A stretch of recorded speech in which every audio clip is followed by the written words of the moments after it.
चर्चा कर रहे थे। भारतीय संविधान के स्रोत हमने जाना है कि ऐसे हमने अन्य देशों के बारे में बातचीत की है जहाँ से हमने कुछ न कुछ ग्रहण किया है। इसी क्रम में मैं आगे बातचीत करूँगा आयरलैंड के बारे में कि हमने आयरलैंड से क्या ग्रहण किया है। साथियों, आयरलैंड के बारे में जब हम चर्चा करते हैं तो पता चलता है कि इस भारतीय संविधान के भाग 4 अनुच्छेद 36 से 51 तक पता चलता है कि नीति निर्देशक तत्व है। जो नीति निर्देशक तत्व है वो हमने आयरलैंड के संविधान से ग्रहण किया है। इसके अलावा नीति निर्देशक तत्व के अलावा हमारे राष्ट्रपति साहब राज्यसभा में 12 सदस्यों का मनोनयन करते हैं। राष्ट्रपति साहब राज्यसभा में 12 सदस्यों का जो मनोनयन करते हैं, ये पूरी की पूरी जो प्रक्रिया है वो हमने कहाँ से ग्रहण की है, वो भी हमने आयरलैंड से ग्रहण की है। आयरलैंड के संविधान से हमने जाना है कि 2 चीज़ों का हमने ग्रहण किया है। कौन कौन सी? हमने जाना कि नीति निर्देशक तत्व को भी हमने आयरलैंड से ग्रहण किया है। इसके अलावा राज्यसभा में जो राष्ट्रपति साहब 12 सदस्यों को मनोनयन करते हैं वो भी हमने वहाँ से ग्रहण किया है। अब हम बातचीत करेंगे एक देश और है जिसका नाम है कनाडा, कि कनाडा से हमने क्या ग्रहण किया है। साथियों, कनाडा के बारे में बातचीत करने से पहले हम बातचीत करते हैं आयरलैंड के बारे में। कुछ चीज़ों को लिख लेते हैं और इससे पता चलेगा कि आयरलैंड से हमने क्या क्या ग्रहण किया है। आयरलैंड के बारे में बातचीत करें तो आयरलैंड के बारे में चर्चा करते हैं हम आयरलैंड के बारे में।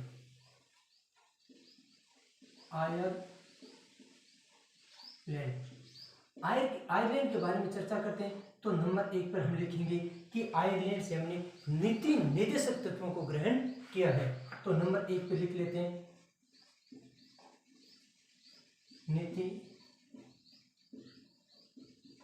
निर्देशक तत्व। हमने चर्चा की कि नीति निर्देशक तत्व है वो हमने कहां से ग्रहण किया है, तो आयरलैंड से ग्रहण किया है। नंबर 2 पे बातचीत करते हैं कि नंबर 2 पर हमने कि राज्यसभा में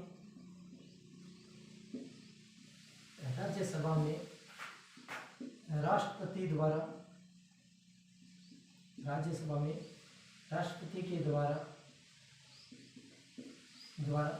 सदस्यों का मनोनयन अब इन दोनों के बारे में हम विस्तार पूर्वक चर्चा करते हैं कि नीति निर्देशक तत्व और राज्यसभा में राष्ट्रपति महोदय द्वारा 12 सदस्यों का मनोनयन कैसे होता है। नीति निर्देशक तत्वों के बारे में बातचीत करें तो भारतीय संविधान के भाग 4 में नीति निर्देशक तत्वों का उल्लेख है। अगर हम अनुच्छेद की बात करें तो अनुच्छेद की अगर बात करें तो पता चलता है कि अनुच्छेद 36 से 51 तक नीति निर्देशक तत्वों का उल्लेख किया गया है। अगर हम बात करें कि राज्यसभा में राष्ट्रपति द्वारा कितने सदस्यों का मनोनयन होता है तो ये लिखा हुआ है। देखो कि हम जब विस्तार पूर्वक चर्चा करते हैं तो हम जानते हैं कि भारतीय संविधान के अनुच्छेद 80 में लिखा हुआ है कि राष्ट्रपति राज्यसभा में 12 सदस्यों को मनोनयन करेंगे। अब अनुच्छेद 80 में यह तो लिखा हुआ है कि राष्ट्रपति राज्यसभा में 12 सदस्यों का मनोनयन करेंगे, लेकिन कौन से 12 सदस्य किसको मनोनयन करेंगे इसकी भी कोई प्रक्रिया है। उसमें लिखा गया है कि राष्ट्रपति 12 सदस्यों में से वो सदस्य किससे होने चाहिए? साहित्य से संबंधित होने चाहिए, वो सदस्य कला से संबंधित होने चाहिए, वो सदस्य विज्ञान से होने चाहिए और वो सदस्य समाज सेवा से संबंधित होने चाहिए। इसके अलावा कुछ और भी ऐसे हैं जिनसे हमें राष्ट्रपति कुछ ऐसे और भी विभाग है जिसे राष्ट्रपति 12 सदस्यों में मनोनयन करने उनमें से कुछ न किसी को चुनते हैं। अभी हमने जाना कि संविधान 80 में लिखा हुआ है कि राष्ट्रपति राज्यसभा में 12 सदस्यों को मनोनयन करेंगे जो साहित्य कला विज्ञान समाज सेवा से संबंधित होंगे। लेकिन ये जो पूरी की पूरी प्रक्रिया है वो हमने कहाँ से ग्रहण की है? जो पूरी की पूरी प्रक्रिया है वो हमने कहाँ से ग्रहण की है? आयरलैंड से ग्रहण की है। इसके बाद हमने नीति निर्देशक तत्वों के बारे में चर्चा की कि नीति निर्देशक तत्व है जिसका उल्लेख भारतीय संविधान के भाग 4 और अनुच्छेद 36 से 51 तक है। ये जो नीति निर्देशक तत्व है ये भी हमने कहाँ से ग्रहण किया है? ये भी हमने आयरलैंड से ग्रहण किया है। साथियों, ये था आयरलैंड कि आयरलैंड से हमने क्या क्या ग्रहण किया है। इसके अलावा अब हम लिखेंगे, इसके अलावा हम बात करेंगे कनाडा के बारे में। कनाडा के बारे में विस्तार पूर्वक चर्चा करेंगे तो पता चलेगा कि राज्यपाल की जो नियुक्ति का प्रावधान है, राज्यपाल की जो नियुक्ति का प्रावधान है पूरा का पूरा प्रावधान हमने कनाडा से ग्रहण किया है। लेकिन इसके अलावा और भी कुछ चीजें हमने कनाडा से ग्रहण की। वो क्या है कि राष्ट्रपति कुछ ऐसी विशेष परिस्थिति में या कुछ ऐसी समस्या आ जाती है कि राष्ट्रपति में उच्चतम न्यायालय से जो परामर्श करते हैं, जो सलाह लेते हैं, वो भी पूरी प्रक्रिया हमने कहाँ से ग्रहण की? कनाडा से ग्रहण की है। हम चर्चा करेंगे कि भारतीय अनुच्छेद 143 में लिखा हुआ है कि राष्ट्रपति उच्चतम न्यायालय से परामर्श करेगा। ये जो उच्चतम न्यायालय से जो राष्ट्रपति जो सलाह लेते हैं, जो परामर्श लेते हैं, ये की जो प्रक्रिया है वो हमने कहाँ से ग्रहण किए?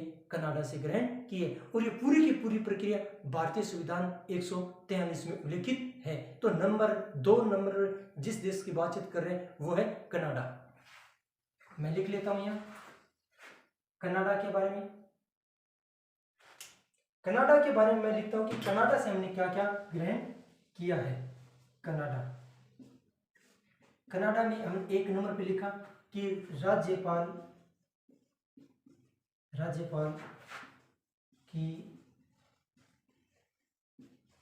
नियुक्ति का प्रावधान।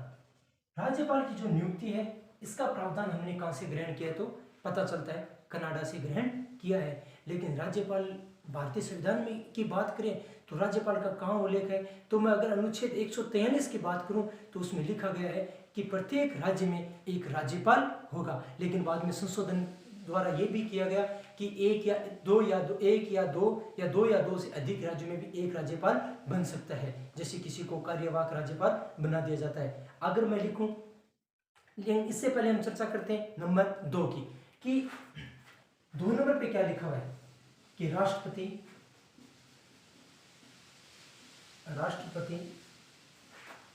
उच्चतम न्यायालय से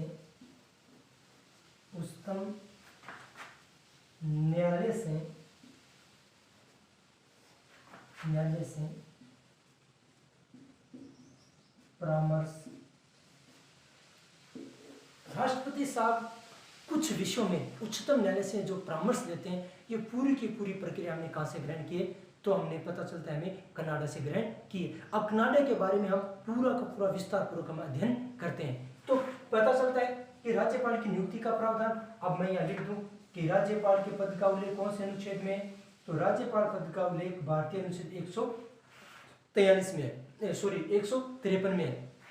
जब हम अनुच्छेद 153 का अध्ययन करते हैं तो पता चलता है कि उसमें लिखा हुआ है कि प्रत्येक राज्य में एक राज्यपाल होगा। लेकिन 143 में यह नहीं लिखा हुआ है कि राज्यपाल की नियुक्ति राष्ट्रपति करेंगे। ये जो चीज है वो लिखी हुई है भारतीय अनुच्छेद 155 में। और 155 का जब अध्ययन करते हैं तो इसमें लिखा हुआ है कि राष्ट्रपति राज्यपाल की नियुक्ति करेगा। तो अगर राज्यपाल की नियुक्ति के बारे में बातचीत करें तो 155 में नियुक्ति के बारे में है, और इसके अलावा पद का उल्लेख है वो 153 में है।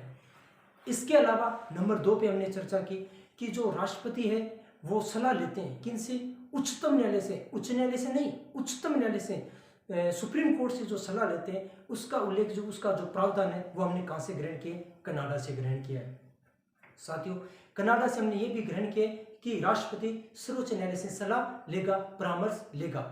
लेकिन इसका उल्लेख हमारे भारतीय संविधान में किस अनुच्छेद में किया गया है? तो जब हम भारतीय संविधान के अनुच्छेद 143 का जब अध्ययन करते हैं तो उसमें लिखा गया है कि कुछ ऐसे जो बिंदु है उसका बिंदुओं पर सलाह लेने के लिए, परामर्श करने के लिए राष्ट्रपति महोदय सर्वोच्च न्यायालय से, सुप्रीम कोर्ट से, उच्चतम न्यायालय से सलाह मशवरा करते हैं। तो ये जो चीजें हैं ये पूरी की पूरी भारतीय संविधान के अनुच्छेद 143 में उल्लेखित है। हमने दोस्तों आयरलैंड के बारे में विस्तार पूर्वक चर्चा की, हमने कनाडा के बारे में विस्तार पूर्वक चर्चा की। अब हमने भारतीय संविधान के जो स्रोत हैं, वो पूरे के पूरे जो स्रोत है उसके बारे में हमने विस्तार पूर्वक चर्चा की है। साथियों, जो आपका जो सहयोग है, जो प्रेम है, उसको मैं प्रणाम करता हूँ। आपका जो सहयोग जिस प्रकार बन रहा है वो मेरे को आगे से आगे वीडियो बनाने के लिए मोटिवेट कर रहे हैं, प्रेरित कर रहे हैं। साथियों नमस्कार, जय हिंद, जय भारत माता, जय माँ विद्यादायिनी हंसवाहिनी, प्रणाम।